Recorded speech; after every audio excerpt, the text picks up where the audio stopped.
Hello friends, मैं सोनी खुराना स्वागत करती हूँ आप सभी का आपके अपने YouTube channel get your goal पर। तो फ्रेंड्स, कैसे हैं आप सब लोग और कैसी चल रही है आप लोग की एग्ज़ाम की तैयारी। फ्रेंड्स, आज जैसा कि आपने थंबनेल में पढ़ ही लिया होगा कि हम लोग इन्वायरमेंट के ईवीएस के कुछ इंपॉर्टेंट क्वेश्चंस करने वाले हैं। आज जो हम क्वेश्चन स्टार्ट करेंगे वो 41 से स्टार्ट हैं। इससे पहले के जो 40 क्वेश्चंस हैं वो हमने पुरानी वीडियोस में किए हैं। अगर आपने वो वीडियोस नहीं देखी हैं तो आप उन वीडियोस को मेरी प्लेलिस्ट में से भी देख सकते हैं, अदरवाइज मैं लिंक भी डिस्क्रिप्शन बॉक्स में डाल दूंगी। फ्रेंड्स, इससे पहले हमने हिस्ट्री और ज्योग्राफी के भी 200 की सीरीज़ कंप्लीट की है। अगर आपने वो वीडियोस नहीं देखी हैं तो उन वीडियोस को भी देखिएगा। अगर वीडियोस अच्छी लगती हैं तो लाइक शेयर कर दीजिएगा, और अगर अभी तक चैनल को सब्सक्राइब नहीं किया है तो चैनल को सब्सक्राइब करके बेल आइकन प्रेस कीजिएगा, क्योंकि मैं टेट से यानी कि अगर कोई भी टीचिंग एग्ज़ाम आपने फिल किया है तो उस टीचिंग एग्ज़ाम से रिलेटेड वीडियोस मैं बनाती रहती हूँ। चलिए स्टार्ट करते हैं आज का फर्स्ट क्वेश्चन। आज का फर्स्ट क्वेश्चन है, किस राष्ट्रीय उद्यान को पूर्व हेली राष्ट्रीय उद्यान कहा जाता है। ठीक है फ्रेंड्स, हेली राष्ट्रीय उद्यान किसे कहा जाता है ये पूछ रहे हैं। ठीक है, तो किसे कहा जाता है? जिम कॉर्बेट राष्ट्रीय उद्यान। ठीक है फ्रेंड्स, इसका पहला ही ऑप्शन है, जिम कॉर्बेट राष्ट्रीय उद्यान को हेली राष्ट्रीय उद्यान कहा जाता है। ठीक है, देखिए मैं आपको एक बात बता दूं, इसकी स्थापना 1935 में हुई थी। ठीक है, 1935 में हुई थी और 1947 में इसका नाम रामगंगा राष्ट्रीय उद्यान रखा था। ठीक है फ्रेंड्स, और 1957 में इसे क्या नाम दिया गया? कॉर्बेट राष्ट्रीय उद्यान कर दिया गया। ठीक है, अब आपको ये याद रखना है, चाहे तो आप इसके नोट्स बना सकते हैं। मैं आपको एक बार फिर से बता देती हूँ। क्या बता देती हूँ फ्रेंड्स? जिम कॉर्बेट राष्ट्रीय उद्यान जो है उसे हेली राष्ट्रीय उद्यान कहा जाता था पहले। इसकी स्थापना 1935 में हुई थी। 1947 में इसको रामगंगा राष्ट्रीय उद्यान कहा गया और 1957 में इसको कॉर्बेट राष्ट्रीय उद्यान कर दिया गया। ठीक है फ्रेंड्स, अब आप कॉर्बेट राष्ट्रीय उद्यान के नाम से जिसको जानते हैं वो पहले हेली राष्ट्रीय उद्यान कहा जाता था उसे। चलिए नेक्स्ट क्वेश्चन है, क्वाशरकोर नामक रोग की कमी से होता है। क्या होता है क्वाशरकोर नामक की किसकी कमी से क्वाशरकोर नामक रोग होता है? कार्बोहाइड्रेट, प्रोटीन, विटामिन या फिर आयोडीन? तो इसका आंसर है फ्रेंड्स प्रोटीन। ठीक है, प्रोटीन की कमी से क्वाशरकोर रोग होता है। फ्रेंड्स, ईवीएस में आप ये लिख के रख लीजिए कि रोगों से संबंधित क्वेश्चन जरूर आते हैं कि घेंघा रोग किससे होता है, क्वाशरकोर किससे होता है, रिक्टस के किससे होता है, जो बीमारियों के नाम होते हैं, बेरी किससे होता है, किसकी कमी से होता है। तो ये सारे रोगों से संबंधित क्वेश्चंस जरूर आते हैं। फ्रेंड्स, अगर आप इस पर अलग से वीडियो चाहते हैं तो प्लीज़ कमेंट सेक्शन में ज़रूर बताइएगा। चलिए हम आगे बढ़ते हैं। ठीक है, तो क्वाशरकोर रोग जो है वो प्रोटीन की कमी से होता है। ठीक है, इस रोग में शरीर की वृद्धि और विकास रुक जाता है। मतलब जैसे हमारा शरीर की जो वृद्धि होती है या फिर विकास होता है वो रुक जाता है। ठीक है, किसकी वजह से? क्वाशरकोर रोग की वजह से। और ये होता किसकी वजह से है? प्रोटीन की कमी से होता है। चलिए नेक्स्ट क्वेश्चन है, रिक्टर पैमाने से किसकी तीव्रता नापी जाती है? ज्वालामुखी, भूकंप, सुनामी या फिर चक्रवात? तो रिक्टर पैमाने से किसकी तीव्रता नापी जाती है? भूकंप की। ठीक है फ्रेंड्स, भूकंप की जो तीव्रता है वो रिक्टर पैमाने से नापी जाती है। चलिए नेक्स्ट क्वेश्चन है, वन्य प्राणी सप्ताह प्रतिवर्ष मनाया जाता है। फ्रेंड्स, हम ईवीएस पढ़ रहे हैं तो इन चीज़ों को हमें जानना जरूरी है, जैसे पर्यावरण दिवस कब मनाया जाता है, वन्य प्राणी सप्ताह कब मनाया जाता है, या फिर इस टाइप के जो क्वेश्चंस आते हैं डेट से रिलेटेड क्वेश्चंस वो बहुत ज़्यादा पूछे जाते हैं। तो अब ये पूछ रहे हैं कि वन्य प्राणी सप्ताह कब मनाया जाता है, तो वह मनाया जाता है अक्टूबर के प्रथम सप्ताह में। ठीक है फ्रेंड, इसकी कोई डेट डिसाइडेड नहीं है पर मंथ डिसाइडेड है। आप याद रखेंगे कि वन्य प्राणी सप्ताह अक्टूबर के प्रथम सप्ताह में मनाया जाता है। चलिए नेक्स्ट क्वेश्चन है, प्रकाश संश्लेषण की क्रिया में हरे पौधों द्वारा बाहर निकलने वाली गैस कौन सी है? तो वह है कार्बन डाइऑक्साइड। हम सभी लोग जानते हैं कि, सॉरी गलत बोल दिया मैंने, कार्बन डाइऑक्साइड नहीं, ऑक्सीजन। कार्बन डाइऑक्साइड तो हम छोड़ते हैं, सॉरी। प्रकाश संश्लेषण की प्रक्रिया में हरे पौधे कौन सी गैस बाहर निकालते हैं? तो वो निकालते हैं ऑक्सीजन को। ठीक है, हम सभी जानते हैं, सॉरी वो बाई मिस्टेक बोला गया। चलिए कोई नहीं। नेक्स्ट क्वेश्चन है, चावल को पॉलिश करने पर कौन सा विटामिन नष्ट हो जाता है? फ्रेंड्स, ठीक है। जो हम चावल खाते हैं वो पॉलिश्ड होता है, ठीक है। तो कौन सा विटामिन है या क्या विटामिन है जो चावल को अगर पॉलिश कर दी जाए तो वो ख़त्म हो जाता है, तो वो कौन सा है फ्रेंड्स? मैं आपको बता दूं, थायमिन। थायमिन जो है चावल को अगर पॉलिश कर दे तो थायमिन नष्ट हो जाता है, जिसे हम B1 के नाम से जानते हैं। अगर आपके क्वेश्चन में B1 आता है, ऑप्शन में B1 आता है तो आप B1 पर टिक करेंगे। फ्रेंड्स, B1 का जो रासायनिक नाम है वो ही थायमिन है, ठीक है।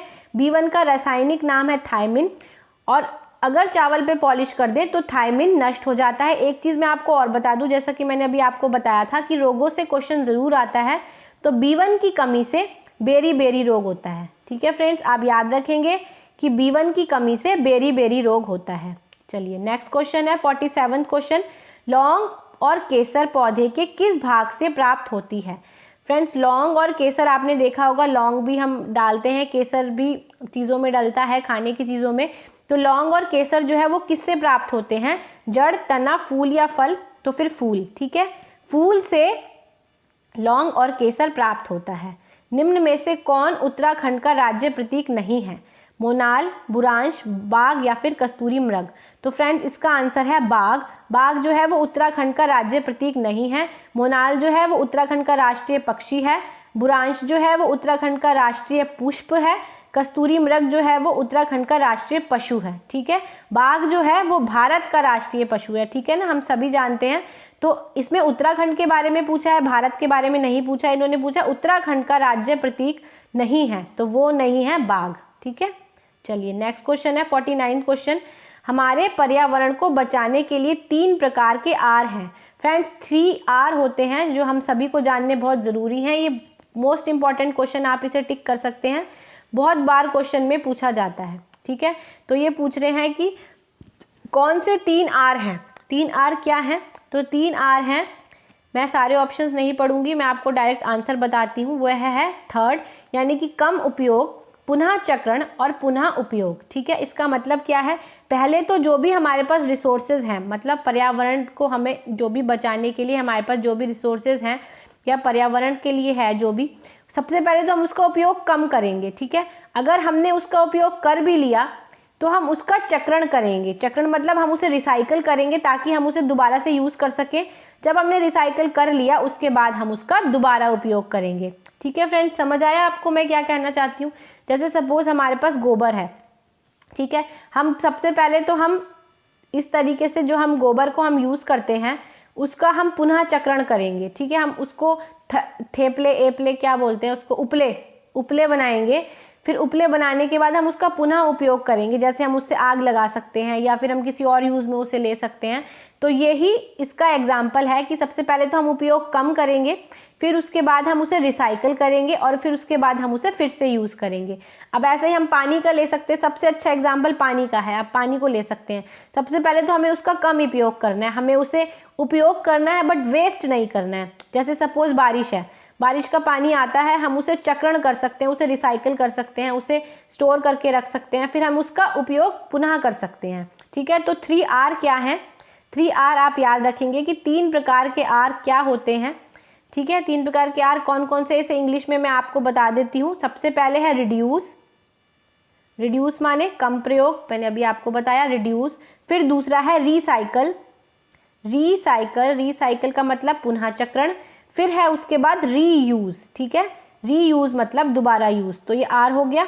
तो ये 3 प्रकार के आर हैं, जिसे हिंदी में बोलेंगे पुनः उपयोग, पुनः चक्रण और कम उपयोग, पुनः चक्रण और पुनः उपयोग। चलिए नेक्स्ट क्वेश्चन है 50 क्वेश्चन, पृथ्वी के ऊष्मायन का अर्थ है। पृथ्वी का ऊष्मायन क्या होता है ये पूछ रहे हैं। तो पृथ्वी का ऊष्मायन होता है फ्रेंड्स ग्रीन हाउस गैसों द्वारा पृथ्वी के तापमान में वृद्धि। हम सभी जानते हैं कि ग्रीन हाउस गैसें हैं जिनके द्वारा हमारे तापमान में वृद्धि होती जा रही है, जिससे ग्लोबल वार्मिंग बढ़ती जा रही है। हम सभी ग्लोबल वार्मिंग के बारे में अच्छे से जानते हैं कि ग्लोबल वार्मिंग होती जा रही है, तो वो किस वजह से हो रही है? ग्रीन हाउस गैसों की वजह से, है ना। तो उसी को ही कहते हैं पृथ्वी का ऊष्मायन, ठीक है। ग्रीन हाउस गैसों की वजह से जो तापमान में वृद्धि हो रही है वो ही पृथ्वी का ऊष्मायन है। आपको एक चीज़ और बता दूं, कई बार क्वेश्चन पूछा जाता है कि ग्रीन हाउस में सबसे इम्पॉर्टेंट या जो सबसे ज़्यादा भूमिका निभाती हैं वो गैसें कौन कौन सी हैं? तो वो है कार्बन डाइऑक्साइड CO2 और मेथेन। आपको याद रखना है कि कार्बन डाइऑक्साइड और मेथेन ऐसी दो गैसें हैं जो सबसे ज़्यादा ग्रीन हाउस को प्रभावित करती हैं। ठीक है, कौन कौन सी? CO2 और मेथेन। चलिए नेक्स्ट क्वेश्चन है, कार्बन डेटिंग विधि प्रयुक्त की जाती है किस लिए? कार्बन डेटिंग विधि किस लिए प्रयुक्त की जाती है? स्थान ज्ञात करने के लिए, वस्तु की आयु ज्ञात करने के लिए, लिपि को पहचानने में, या वस्तु की पहचान करने में? तो वस्तु की आयु ज्ञात करने में। ठीक है, कार्बन डेटिंग वस्तु की आयु जानने के लिए यूज़ की जाती है। इससे हमें पता चलता है कि कोई भी वस्तु जो है वो कितनी पुरानी है। ठीक है, अगर हमें कोई वस्तु मिलती है, जैसे पुरातत्वों को इतिहास से रिलेटेड कुछ चीज़ें मिलती हैं, तो हम कार्बन डेटिंग विधि का प्रयोग करके ये जान पाते हैं कि ये कितने वर्ष पुरानी है। तो आप याद रखेंगे कि कार्बन डेटिंग विधि जो है वो वस्तु की आयु ज्ञात करने के लिए प्रयुक्त की जाती है। चलिए आज का नेक्स्ट क्वेश्चन है 52, अम्लीय वर्षा से ऐतिहासिक इमारतों तथा मूर्तियों को संचारित होना कहलाता है। फ्रेंड्स, हम सभी जानते हैं कि अम्लीय वर्षा होती है जो जिसमें जहर मिला होता है, जिसमें जो मतलब जहरीली होती है, उसमें अम्ल होते हैं, पृथ्वी पर आते ही हमें उससे बहुत नुकसान होता है। तो वो अम्लीय वर्षा जो होती है वो ऐतिहासिक इमारतों पर जब गिरती है तो वो मूर्तियों को भी परेशान करती है, मतलब मूर्तियों को भी नुकसान पहुंचाती है। तो उसे संक्षारित होना क्या कहलाता है? मतलब उसे हम बचाने के लिए हम क्या करते हैं, या हमें क्या चीज़ करनी चाहिए जिससे अम्लीय वर्षा से हम बच सकें? तो वो क्या होती है, जिसे हम कहते हैं स्टोन लेप्रोसी। आप याद रखेंगे स्टोन लेप्रोसी। फ्रेंड्स, मैं आपको एक चीज़ और बता दूं, SO2 और NO2, ठीक है, जब SO2 और NO2 जल के साथ मिलती हैं तब अम्लीय वर्षा होती है। और अम्लीय वर्षा से मूर्तियों को बचाने के लिए हम स्टोन लेप्रोसी करते हैं। ठीक है, सही है। चलिए नेक्स्ट क्वेश्चन है, स्पर्श गंगा। जैसे सपोज एक कॉपी है, कॉपी को पानी से बचाने के लिए हम उसे लैमिनेट करते हैं ना, तो फिर पानी उसके ऊपर नहीं गिरता। तो उसी तरीके से मूर्तियों को बचाने के लिए हम स्टोन लेप्रोसी करते हैं। स्टोन लेप्रोसी से अगर अम्लीय वर्षा होती है तो वह इमारतों को कोई नुकसान नहीं पहुंचाती है। ठीक है, चलिए नेक्स्ट क्वेश्चन है, स्पर्श गंगा अभियान का मुख्य उद्देश्य है। स्पर्श गंगा अभियान का मुख्य उद्देश्य क्या है? स्वास्थ्य सुरक्षा, गंगा की स्वच्छता, मंदिरों का जीर्णोद्धार, या फिर नदियों को जोड़ना। तो इसका आंसर है स्वच्छता, जो गंगा नदी की स्वच्छता को बनाए रखना। ठीक है, स्पर्श गंगा अभियान है गंगा की स्वच्छता को बनाए रखना। चलिए नेक्स्ट क्वेश्चन है, फ्रेंड्स आई होप आपको वीडियो अच्छी लग रही होगी। वीडियो अच्छी लग रही हो तो प्लीज़ लाइक शेयर करिएगा और चैनल को सब्सक्राइब करके बेल आइकन को ज़रूर प्रेस करिएगा। मिनीमाटा रोग प्रदूषण जनित रोग है जो परिणाम है। फ्रेंड्स, एक रोग होता है जो होता है मिनीमाटा रोग। तो ये पूछ रहे हैं कि ये किस वजह से होता है। ठीक है, समुद्र में बिखरे तेल की वजह से, वायुमंडल में आर्सेनिक जमा होने पर, औद्योगिक पारा अपशिष्ट को पानी में छोड़ने पर, या फिर मनुष्य के कार्बनिक अपशिष्ट को पीने के पानी में छोड़ने पर। ये है फ्रेंड्स पूरा ऑप्शन। तो इसका जो सही आंसर है वो क्या है, ये पूछ रहे हैं। देखिए, मिनीमाटा रोग जो है वो शरीर में पारे की अधिकता से होता है। जब शरीर में पारा बढ़ जाता है तब वह मिनीमाटा रोग हो जाता है। ठीक है, और ये किस वजह से होता है? यह औद्योगिक अपशिष्ट के रूप में जल में छोड़ा जाता है तब। देखिए, हम सभी जानते हैं कि जो उद्योग है, बड़ी बड़ी फैक्ट्रियां हैं, वो पानी में कचरे को या जो भी उनके लिए वेस्ट होता है वो उसको बहा देते हैं। तो जब वो औद्योगिक जो पारा होता है, जब वो पारा पानी में चला जाता है और किसी ना किसी थ्रू हमारे अंदर पहुंच जाता है, तब हमें मिनीमाटा रोग होता है। ठीक है, आप याद रखेंगे कि मिनीमाटा रोग कैसे होता है? पारे की वजह से होता है। जब पानी में औद्योगिक पारा चला जाता है और वह हमारे अंदर पहुंच जाता है तब मिनीमाटा रोग होता है। ये भी इंपॉर्टेंट क्वेश्चन है फ्रेंड्स, इंपॉर्टेंट टिक कीजिएगा इसे। अंतरराष्ट्रीय स्तर वन्य जीवों की सुरक्षा हेतु संस्था है। वन्य जीवों की सुरक्षा के लिए एक अंतरराष्ट्रीय स्तर पर एक कमेटी बनाई गई है। अंतरराष्ट्रीय स्तर पर यानी कि पूरे वर्ल्ड लेवल पर एक संस्था है। तो वो कौन सी है, ये पूछ रहे हैं। तो वह है IUCN। आप याद रखेंगे IUCN जो है वो अंतरराष्ट्रीय स्तर पर वन्य जीवों के लिए है और इसकी स्थापना 1948 में की गई थी। फ्रेंड्स, कई बार पूछा जाता है, आप याद रखिएगा 1948 में इसकी स्थापना की गई थी और इसका जो मुख्यालय है वो स्विट्जरलैंड में है। ठीक है, इसका जो मुख्यालय है वो स्विट्जरलैंड में है। ठीक है, स्विट्जरलैंड, आप याद रखेंगे स्विट्जरलैंड में उसका मुख्यालय है। ठीक है, चलिए नेक्स्ट क्वेश्चन है, भारत में किस राज्य में पानी पंचायत प्रारंभ हुई? फ्रेंड्स, पानी पंचायत किस राज्य में प्रारंभ हुई ये पूछ रहे हैं। महाराष्ट्र में, केरल में, राजस्थान में या फिर उत्तर प्रदेश में? चलिए आपको बताती हूँ फ्रेंड्स, सन 1972 में 1972 में सर्वप्रथम महाराष्ट्र में पानी पंचायत की शुरुआत हुई थी। ठीक है, महाराष्ट्र में पानी पंचायत की शुरुआत हुई थी। कब? 1972 में। इनका मेन मुद्दा क्या था? इसका नाम पानी पंचायत क्यों रखा गया था? इसका मेन मुद्दा पानी की सुरक्षा थी। ठीक है, पानी का संरक्षण था। देखिए, पानी जो वेस्ट हो रहा था उसके संरक्षण के लिए एक पंचायत बनाई गई थी, इसलिए इसका नाम पानी पंचायत रखा गया। ठीक है, और इसकी स्थापना कब हुई थी? 1972 में। सबसे पहले हुई थी महाराष्ट्र में और इसका मुख्य मुद्दा था पानी का संरक्षण। चलिए नेक्स्ट क्वेश्चन है, ये बहुत इजी भी है और आप इसे इंपॉर्टेंट भी कह सकते हैं।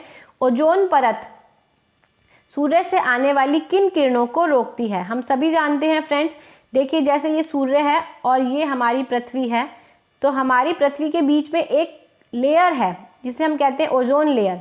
वो लेयर क्या काम करती है फ्रेंड? जो सूर्य से पराबैंगनी किरणें आती हैं, अल्ट्रावायलेट रेज आती हैं, पराबैंगनी किरणें आती हैं, वो है उसको रोक लेती है और हमारे तक उतनी ही आने देती है जितनी हमें ज़रूरत है। मतलब वैसे तो बहुत सारी किरणें आती हैं पर वो कुछ को रोक लेती है और हमारे तक थोड़ी ही पहुंचाती है। तो इसका आंसर हो गया पराबैंगनी किरणें। आप याद रखेंगे कि ओजोन लेयर जो है वो पराबैंगनी किरणों को रोकती है, जिसे हम अल्ट्रावायलेट रेज भी कहते हैं। ठीक है फ्रेंड्स, चलिए नेक्स्ट क्वेश्चन है, संरक्षण एवं विनाश पुस्तक के लेखक हैं? कौन है संरक्षण एवं विनाश पुस्तक के लेखक? सरला बहन, वंदना शिवा, जिम कॉर्बेट, रस्किन या फिर सरला बहन? तो फ्रेंड्स इसका आंसर सरला बहन है। मैंने आपको पहले ही बोल दिया कि संरक्षण या विनाश ये जो पुस्तक थी उसकी लेखिका सरला बहन है।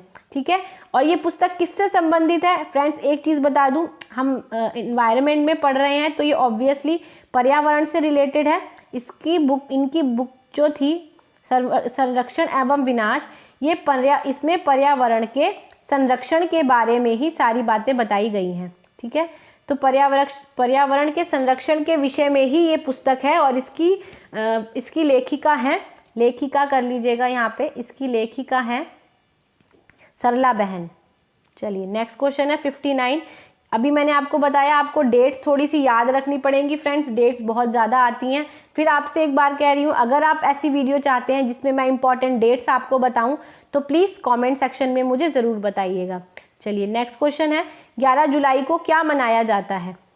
विश्व स्वास्थ्य दिवस, विश्व जनसंख्या दिवस, विश्व जल दिवस या फिर अंतर्राष्ट्रीय महिला दिवस? तो क्या मनाया जाता है? विश्व जनसंख्या दिवस। ठीक है फ्रेंड्स, 11 जुलाई को विश्व जनसंख्या दिवस मनाया जाता है। 5 जून को पर्यावरण दिवस मनाया जाता है।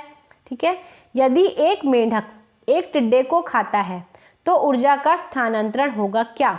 अगर एक मेंढक जो है वो टिड्डे को खा लेता है तो ऊर्जा का क्या स्थानांतरण होगा?